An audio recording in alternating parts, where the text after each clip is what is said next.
This interview is for information only and should not be considered as investment advice or a recommendation to buy shares in the company featured. Welcome to this Stock Box interview.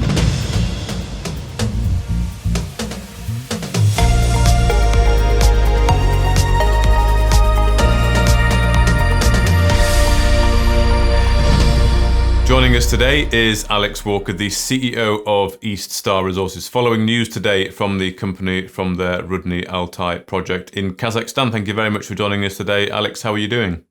Very well, thank you, Mark, and thank you for having me. Well, thank you for coming on. So this news today is regarding the Vakuba target, and it's revealed copper with grades over 1%, as well as zinc at 1%, and also silver there as well at 7.95 grams per tonne.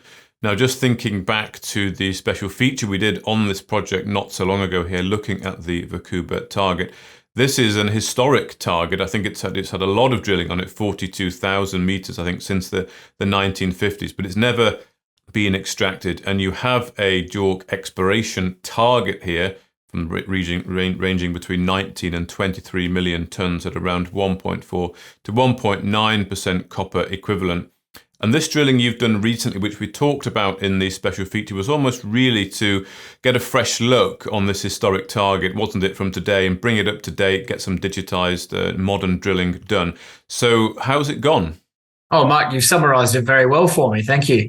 It's so far, it appears to have gone very well. So, as you said quite rightly, the intent of this drilling campaign was to, in essence, test the quality of the historical data. We did quite a lot of on-the-ground work. We found around 70, historical borehole locations and so on. But without the actual old core, you don't have the capacity to really assess the quality of the deposit. So it was absolutely integral that we got on the ground, we did the drilling ourselves, we could have a look at the lithology, the styles of the mineralization, and most importantly, the grades and the mineralized zones. So what we were really hoping was that we would get a correlation with the historical data, which in essence would give us more than 42,000 meters of high quality data, or exactly what we need to do to learn to adjust that data. And so I'd say we're a massive step in the right direction on that front, as you say. So we're still waiting for our final assay results. We used an assay technique to save time and money that had an upper threshold of 1% copper and 1% zinc. And so to that end, 385 samples, I think, were sent to the labs, and 62 reached that upper limit, which is great. It means we've got 62 intersections of more than 1% copper and or more than 1% zinc. So I'd say we're just looking quite good in terms of that historical data. We also had quite what appears to be quite a strong correlation of mineralized zones. And so what I mean by that is if the historical results said we were going to intersect copper in at 30 meters. We intersected copper at 30 meters, roughly comparatively. So it's looking quite good in terms of that correlation as well. Okay, so just a couple of questions quickly on the grade then. So the grade could in theory improve when they've been sent back to a reassay? Well, that's exactly right. I mean, it's capped at 1%. So we don't know how much over. It could be 10% or it could be 1% or 1.1%. We just know at this stage that those particular intersections are more than 1%. Okay. But you made the point before that we've added silver. And historically, when we've talked about Vakuba, the 1.4 to 1.9% copper equivalent of that, in terms of value, if you stripped out all of the lead and zinc, it would be about 1 to 1.5% copper, which is still fantastic in terms of an open pit, potential resource that's right next to infrastructure and 50 kilometers from a mill, a mill that's got spare capacity today. But nonetheless, we were still hoping that we might be able to improve on that. And we've demonstrated, we said historically that we thought that there would be precious metal credits in there because there was some metallurgical test work which had some gold and silver in it. And now we can prove that is the case, because we've got silver intersections, and that 10-meter intersection which you referred to, 7.95 grams per ton silver, is correlates quite well with that with that metallurgical test work. So there's every chance that the average grade of the deposit will increase as well once we assay for gold and we incorporate gold and silver byproducts. So that's very exciting. And this is very typical of a VMS, isn't it, to have these multiple different commodities deposited in the same area? That's exactly right. Yeah. We need to really understand the Vancouver deposit in a lot more detail. To us, it looks like a distal VMS. 1 to 2% or 2.5% copper equivalent is absolutely fantastic for any deposit. But for the region's got deposits that are 5 or 6%. So we still want to make sure that we don't stop looking for those ones. But in the meantime, 19 to 23 million tons at 1 to 1.9%, or let's say 1.4 to 1.9% copper equivalent is a very, very good start.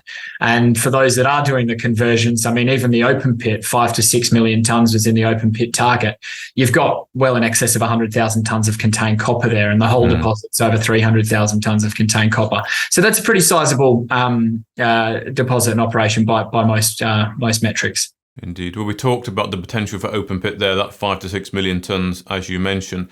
So just thinking on this recent drilling here, given the 42,000 meters that have been done historically, you're doing the latest technology, using the latest drilling to bring it up to speed now to confirm what you think is there, which I'm getting the impression you're feeling that it is adding up, it is working out to match what the historic data is telling you.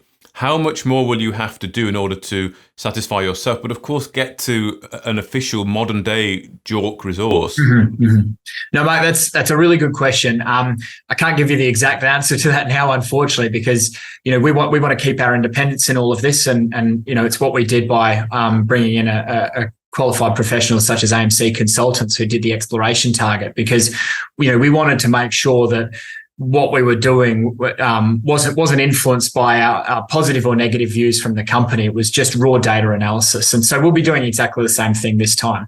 It feels very positive, obviously matching lithologies, matching mineralized zones. I mentioned before the drilling program that we hoped intersections would be wider, and they appear to be, generally speaking, wider than historical intersections. And that's because of core loss. So in the 1950s, and the 1970s, you might only get, in particular in a mineralized zone, you might only get 50% of the material out of the core barrel, maybe 60, 70%, whereas we were, in excess of 97, 98% recovery, and most often 100%. So we'd expect bigger intersections, and that looks like what we've got. What we need to do is we need to take that historical data, all those 97 drill holes which made up that database. We need to redo the old resource model, because we've done a very highly detailed LiDAR topographical survey, as well as significant geological traverses to give us up-to-date GPS coordinates of those old boreholes. So that'll give us a new geological model, and then we can compare that model with our drilling. Now, it may well be that the correlation is incredibly high and we can get a JORC resource off the work that we've done. But I don't know that yet. So I don't want to promise that to the market, but nonetheless, it's a huge, huge step in the right direction. We definitely have copper. The grades are definitely very good, and it's very shallow. So it's a massive, massive step forward for us, and it's really exciting. Okay. Well, just give me a sense of how excited you feel, because, this is the first go, really, as I said at the start, a fresh look at this project. You are, of course, surrounded by operators, as we discussed in our special features there, with a lot of very high grades, very profitable operating mines there. I think you even mentioned at the current resource, there was an MPV put on of 242 million on your project there. So, getting now actually officially started and exploring, how are you and the team feeling, and what's going to be the focus as we run into the end of the year? It's a good question. And there's a couple of sort of positives or caveats, I should say, about that 240 million. It was a pre-capex number, just to be clear, but nonetheless, it was still only based on the open pit. And so, of that's 5 to 6 of the 19 to 23. Obviously, we're still in speculation phase at the moment, but that's a pretty impressive number for a company with a market cap of about 3 million quid, and might be a couple of boreholes away from genuinely or no additional boreholes away from genuinely demonstrating that potential. So for us, obviously, it's not leaving any stone unturned. We need to do everything methodically. We need to make sure we've got all the right assay data, all the QA/QC is as accurate as it can possibly be, and really, really interrogate our data and the historical data to make sure that we're not doing anything that isn't driving in the right direction towards that JORC resource. But my sincere hope is that we can convert that, at the very least, the open pit aspect of the project early next year, or at some point with further drilling next year, and then from there it will be as run as fast as possible to offtake agreements or whatever the case may be, in terms of feasibility work to try and push that forward. So no sense in waiting when there's a potential dripping roast sitting right in front of us. Well, thank you very much for your time today, Alex Walker, the CEO of East Star Resources, and I hope we can catch up before the end of the new year just to see where you are at with that geological model and, of course, the resource model as well. But thank you very much for your time today. Great, Mark. Thanks very much. Take care. If you enjoyed this interview, then give us a thumbs up, a like or a retweet. Subscribe to us on YouTube or follow us on Twitter and hit that notification bell to be the first to know when we release new content. There's loads of great content on our website too, across all our programs at stockboxmedia.com. Thank you for watching.